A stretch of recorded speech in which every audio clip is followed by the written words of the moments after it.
ኦኬ እንግዲህ ከዚህ በኋላ ያለው ለእናንተ ነው እድሉን ልስጣችሁ ሄሎ ወንድሜ ዮናስ ጤና ይስጥልኝ ኡስታዝ ጀማል በሺር እንደምን ዋልክልኝ አባቴ ሰላም ወንድሜ እንደምን አለ አልহামዱሊላህ ደህና ነኝ ስፒከሯን አረካ ታሪፍ ነው አንዳንዴ ከቶፍ ያረጋች ነው አብሽር አይ የተሰማ ነው እሺ እኔ ጌታ እንዴት ነው ሁሉ ሰላም አልহামዱሊላህ አሁን ካልከው ልነሳ ከመጨረሻውን ካልካትና ወንድሞቻችን ኡስታዝ ጀማልን መደገፍ ነው በወደ ሰፊነት በሁሉ መልኩ መደገፍ ያስፈልጋል ሙሉ ፕሮግራሙን ሰምቶ ሁኔታዎችንም በዛ አቋያ ብናየው መልካም ነው እኔ ምክንያቱም አንተ የምታደርገው ስራ ከባድ ስራ ትልቅ ስራ ነው የሀገር ጉዳይ ነው ያስከውና ብዙም እንትና የሚል ነገር እስከዛሬ ነው አይቼም አላውቅም እንደዛ ሰምቼም አላውቅምና አሁን ባልከው መጨረሻ ላይ እነዛ አንዳንድ ሰዎች ትንሽ ግሪቨንስ እንዳቀረቡ ስለተናገርክ ነው እሱ አለ ወልይ ነው ኤኒዌይስ እና we support you my brother thank you አስቀኛል ዛሬ ቅድም የኤርትራ ኳስ ተጫዋቾች አይመለሱም ያልከው ላይ በደንብ ይሳኩት ለብቻዬ አሰልጣኙም ወጌሻውም አይመለሱም እንኳን ተጫዋቾቹ ምንም የሚቀር የለም እኮ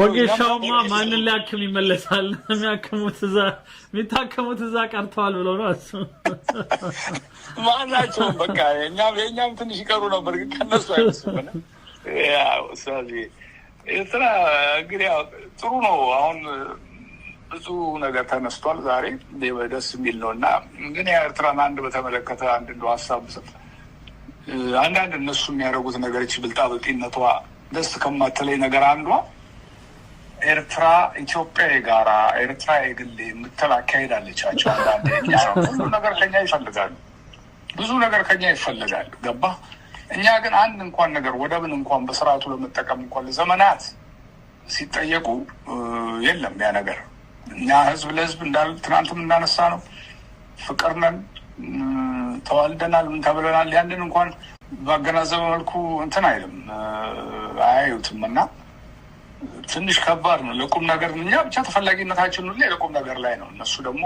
ለቀደም እንዳነሳው እዚህ እናዛ ለእንትን ሲሆን ወደ እነሱ የሚሄዱ ደግሞ የተለያዩ ሀገራቶች አሉ ኤኒዌይስ ወደዛኛው ወደ ዲፕሎማቱ ልምጣው ስለዚህ እንግዲህ ይሄ ኢንተርቪው መቼ ነው የተደረገው ነገራችን ላይ ኡስታዝ አንድ 5 ወር 4 ወር ይሆናል ባለፈው ኒውዮርክ የሆነ አንድ የአፍሪካውያን ስብሰባ በነበረበት ጋዜጠኛዋ ምን አይነች ጋዜጠኛዋ ከአክሰንቷ ወስደው ከአረብ ሀገር ከመካከለኛው ምስራቅ አንዱ ናት እርግጠኛ ነው ግን ግብጻዊ ላትሆን ትችላለች አክሰንቷ تعاون الدولي ووزير الخارجيه محمود علي I think ግብጻዊ ልትሆን ትችላለች Okay.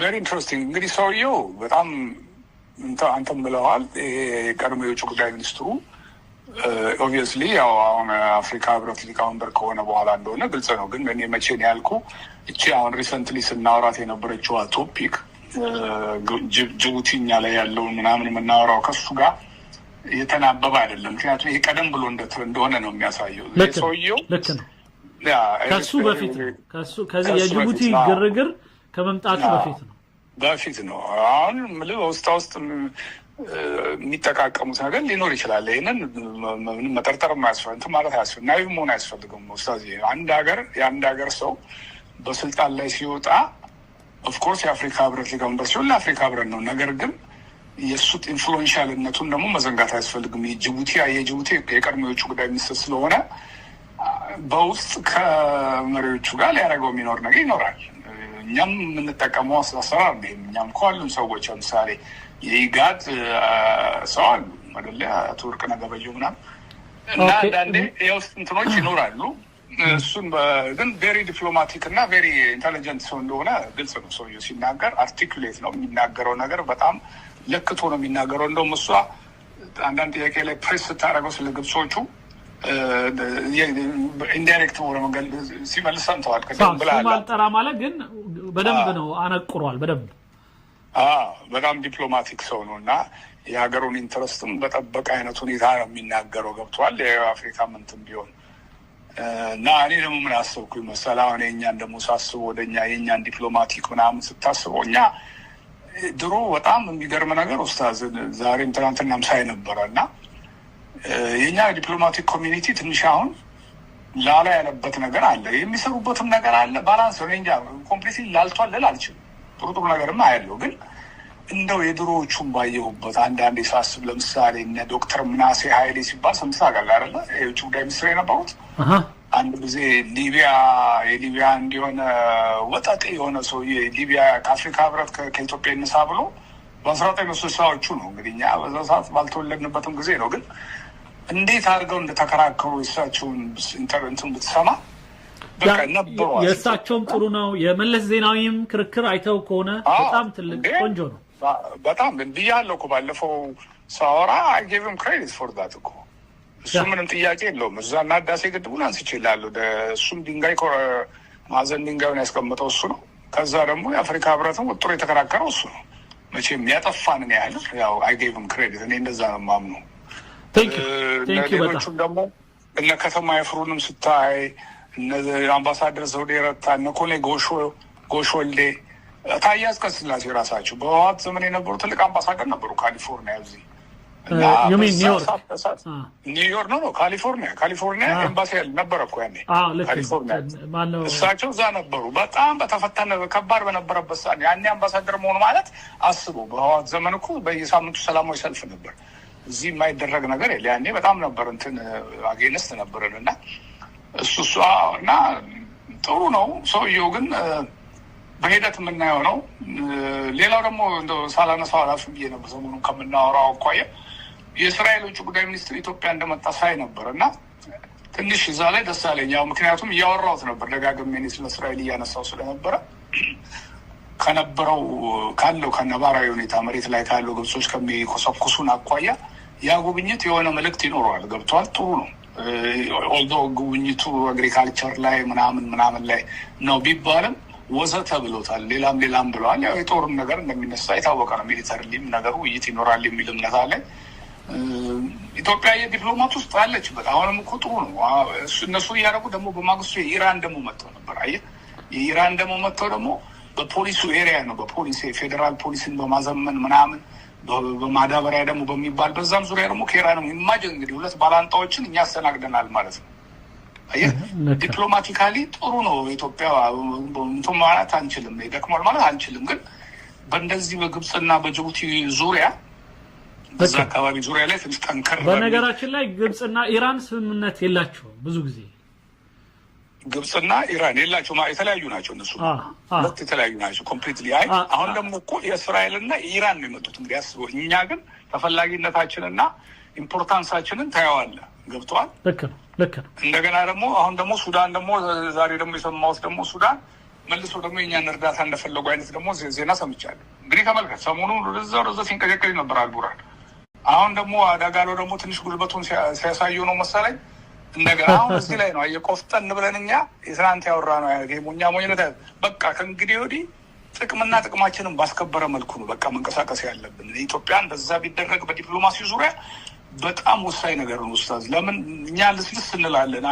ተፈጥሯችን ኢትዮጵያውያኖች ጥሩ ነው። ይሄ ምን መልካም እኮ ነው። ግን ዊን የሚባለው ነገር አለ አይደለ? አሸናፊነት የሚመጣው ጥቅምን ባስከበረ መልኩ ስትሄድ ነው። ምክንያቱም በተቸገሩበት ሰዓት ላይ ይመጡብሃል። አሁን ሱዳን አንዴ እንዲህ አንዴ የሱዳኖች አይጨበጡም አንዳንዴ ባህሪያቸው። አሁን ደግሞ እንደገና እንደፈለጉ ነገር ዜና ስሰማ ነበር ዛሬ ክሊርሊ በቃ ሰውየው ችግር ላይ ገብቷል። እንደገና ደግሞ ሰሞኑን ኤርትራ ሄደ፣ እዛ አለ፣ እዚህ አለ። ዩኤኢን ሁሉ አኪዩዝ አድርጓል። በቀጥታ ነው ዩኤኢን አኪዩዝ ያደርገው ዩናይትድ አረብ። ምክንያቱም የተመታወት አለ አንድ ተመቷል ሰሞኑን በቦምብ ምናምን በሚሳይል ነው በድሮን። ያ ድሮን የተነሳው ከቀይ ባህር ነው ብሎ አኪዩዝ ያደረገው። ቀጥታ ደግሞ ቀይ ባህር ልታስነሳ የምትችለው ዩኤኢ ነች ብሎ በገሃድ ነው የተናገረው። ዩኤኢን አኪዩዝ ያደረገው ገብቷል። እና እኛ ደግሞ ቅርበታችን ከእነሱ ጋር ያለን ታውቃለህ። ዩኤኢ ጋር በጣም ስትሮንግ ታይነን ዳጋሎ ደግሞ ከነዛ ነው ሰፖርት የሚያደርገው። ዞሮ በጥንቃቄ የሄደች ያለችበት መንገድ ደስ ብሎኛል። ኢትዮጵያ እዚህ አካባቢ ዲፕሎማሲ ቴንኪው በጣም ነው የማመሰግነው። አንድ ሰው እዚህ ጋር ልክ አይደለም አልተባለ ምናምን ያልከኝ ነው አይደል? እሱን ላሳይ በአጋጣሚ ያወጣውለት የኤርትራውን ጉዳይ አይ ቲንክ ማየት ይፈልጋል። በጣም ንገሩኝ አለ በግድ ካለውን የዚህ የኳስ ተጫዋቾቹ እውነት አይደለም አይነት እና እናጫውትላቸው ትንሽ አረብ ነው እንስማው እሺ ስለዚህ እሺ ቴንክ ዩ በጣም ዮናስ የስዊስ ካናሉን የሚያነሳውም ደግሞ የግብጾቹን ይወል እንደሱ የሰው ማነካካት ልክ ነው ይነካካሉ በጣም የሰው የራሳቸውን ትተው ሴኩርድ ማድረግ ያለባቸውን ነገር ትተው የሌላውን ይነካካሉ የራሳቸውን ስዊስ ካናልን ሴኩርድ አላደረገ የባበል መንደብ ጠባቂ እንዳለው አመነ ዛሬ የጅቡቲው ሰው በቃ የባበል መንደብ ጉዳይ ከሆነ የኢትዮጵያ መምጣት እውነት እንደ ሴኩሪቲ ኢሹ መታነሳው ግብጽ ከሰረ በዚህ ንግግር እኔ በጣም ቆንጆ ዱላ ነው ያቀበለን ብዬ ነው ማስበው ዛሬ ስለዚህ እሱን ኢንሻአላህ አረብኛ ፕሮግራም ላይ እንጠቀምበታለን በጣም ቴንክ ዩ ይሄንን እኔ አንድ ሌላ ሰው እየደወለ ነው እሱንም ኢንሻአላህ እንጠብቃለን ቴንክ ዩ መልካም እሺ ላንተም እንደዚህ ቴንክ ዩ ይሄ እኛ አይደለንም ኤርትራዊው ወንድሜ ይሄ ያለው ሰው እንድትሰማው إريتريا أغرب منتخب لكرة القدم في إريتريا بإرترا أغرب منتخب له مالت يميقرمي هنا بودنو بأفريقيا فحتلاقي اسمه في التصفيات وفي المجموعات لكنه ما حيلعب أي مباراة منم إذا እንደዚህ አይነት ቦታ ለማጣሪያም ይሁን ለምንም ይሁን ይጓዛል ግን عندن بوتا تجاوتوا ياقم ማለት ለምን طب ليش قبل فترة بسيطة أعلنت الفيفا بأن منتخب إريتريا انسحب من التصفيات المؤهلة لكأس العالم 2026 ለምሳሌ በ2026 سوري كعالم عند ጊዜ انسحب من التصفيات المؤهلة لكأس العالم 2026 ب 2026 ማለት 26 በ2026 የዓለም እግር ኳስ ማጣሪያ ላይ አይመጣም የሚል አዋጅ ታወጀ መስበር ላይ ስልካ ላይ ጠብቅ አንድ ጊዜ ትንሽ ደቂቃ والسبب ان لعيبه المنتخب بس يروحوا لاي بلد يطلبوا اللجوء ويفروا من اريتريا ምክንያቱ ምንድነው የሆነ ሀገር እንጫወታለን ምናም ብለው ተዘጋጅተው ማሊያ ለብሰው ይሄዳሉ እዛ ከደረሱ በኋላ በዛው ይቀራሉ አሳይለም ይጠይቁና ይጠፋሉ እኔ አይደለም ያልኩ እሱ ነው ያለው ይጣራል ግን ومنتخب اريتريا ما له اي تصنيف في الفيفا لانه له 4 سنوات ما لعب اي مباراه يعني ለዚህ ነው በፊፋ ላይ በአሁኑ ሰዓት የኤርትራ ቡድን ይሄ አይነት ውጤት አለው ወይም የለውም የሚል የተጻፈ ነገር የለም ለምን ቢባል ምንም ጨዋታው ነገር የለም اخر مباراه لعبها منتخب اريتريا كانت 2019 في التصفيات المؤهله الى كاس العالم في قطر وخلال هذه ይሄም በኳታር አንድ ጊዜ በ2016 የተጫወተው ነው የመጨረሻ የተመዘገበው التصفيات خلال لقاء منتخب اريتريا مع منتخب بوتسوانا ከቦትስዋና ጋር የተጫወተው የኤርትራ ተጫዋች ከቦስቶን طلب 10 لاعبين اللجوء في بوتسوانا ከዛም ቦትስዋና ውስጥ 10 ተጫዋች እዛው አሳይለም ጠይቀው ቀሩ وما رجعوا لاريتريا وهذا ወደ ኤርትራ አልተመለሱም مو اول مره يطلبوا لاعيبه اريتريا اللجوء والفرار من المنتخب فطلبوا اريتريا وهذه مو اول مره يطلبوا لعيبه اريتريا اللجوء والفرار ايه دمو لمجمرا غزيا من المنتخب فطلبوها في 2009 لما كانوا في كينيا بكينيا طيقوال ب 2009 وطلبوها في 2011 لما كانوا في تنزانيا كذا بتنزانيام እንደዛው طيقوال وطلبوها في 2012 لما كانوا في اوغندا ب 2012 ነው አሁን ደግሞ እስኪ ቃመቶቹ በሙሉ እንያዘው لقاء منتخب اريتريا مع منتخب بوتسوانا طلب 10 لاعبين اللجوء في بوتسوانا وما رجعوا لاريتريا وهذه مو اول مره يطلبوا لعيبه اريتريا اللجوء والفرار من المنتخب فطلبوها في 2009 لما كانوا في كينيا ب 2009 ለምሳሌ ኬንያ ላይ ጠይቀው وطلبوها في 2011 لما كانوا في تنزانيا ب 2011 بتنزانيا وطلبوها في 2012 لما كانوا في اوغندا ب 2012 يوغندا حتى بوتسوانا طلبوها قبل كده في 2015 እንደገና ከዛም በፊት ደግሞ በ2015 ቦትስዋናም ላይ وفي الختام نقول سبحان من يغير ولا يتغير فإريتريا اللي كانت في مطلع القرن العشرين حتى منتصفه እንግዲህ ኤርትራ ማለት እንደው አላህ ነገሮችን ይቀያየራል እንጂ ይህች እኮ ሀገር ማለት እስከ ሚድል 19ኛው ምንድነው ይባለው ሴንቸሪ ድረስ መሃል ድረስ اكثر دول ወይም እስከ መካከለኛው የ20 ክፍለ ዘመን ድረስ العالم ازدهار وتقدم وكان የሀገር ምንነትን በደንብ ያሳየች በጣም የምትታወቅ በደንብ የበለጸገች ሀገር ነበረች الناس يروحوا لها لاجل لقمه العيش نشوف شبابها اليوم يطلبوا እና የድሮ ሰዎች እንደውም እዛ ምናልባት ስራ ብናገኝ ብለው የሚሄዱባት ሀገር ነበረች አሁን ግን በሚያሳዝን መልኩ ወጣቶቿ ሌላ ቦታ ላይ ለምግብ ፍለጋ ወይም ደግሞ رزق فلقا ነው የሚለው እሱ ال20 حتى منتصفه من اكثر دول العالم ازدهار وتقدم وكانوا الناس يروحوا لها لاجل لقمه العيش نشوف شبابها اليوم يطلبوا اللجوء ويفروا عشان يعيشوا حياه كريمه نا አሁን ግን የተከበረ ኑሮ ለመኖር ትንሽም እንደው የተሻለ ኑሮ ለመኖር እዛም እዚህም ተበትነው ያሉ ህዝቦች ናቸውና ይሄ ደስ ብሎን አይደለም እናወራ በጣም የሚያሳዝን ነው ሊቀየር ግን ይገባል የሚቀየረው ግን በጋራ አብረን ያያሰብን ነው በመልካም ሁኔታዎችና እርስ በርስ በመመቀኛኘት አንዱ የሆነ ነገር ሲያገኝ ከግብጽ ጋር ተደዋውሎ እንዲ በማለት አንዱ በማነቅ ወይም የኛም ከሆነ ደግሞ ከኤርትራ ጋር ችግር ካለበት ያንን አውርተን እኔ ምንም ግልጽ የሆነ ባቀው ነገር የለም ስለዚህ ያ ነገር ካለ ለምን ብለን በጋራ ሆነን ኤርትራ ላይ ምንም ችግር እንዳይኖር ለምን አብረን አንሰራም ከሚል መንፈስ ብቻ لو تاكد كلامي حط لايك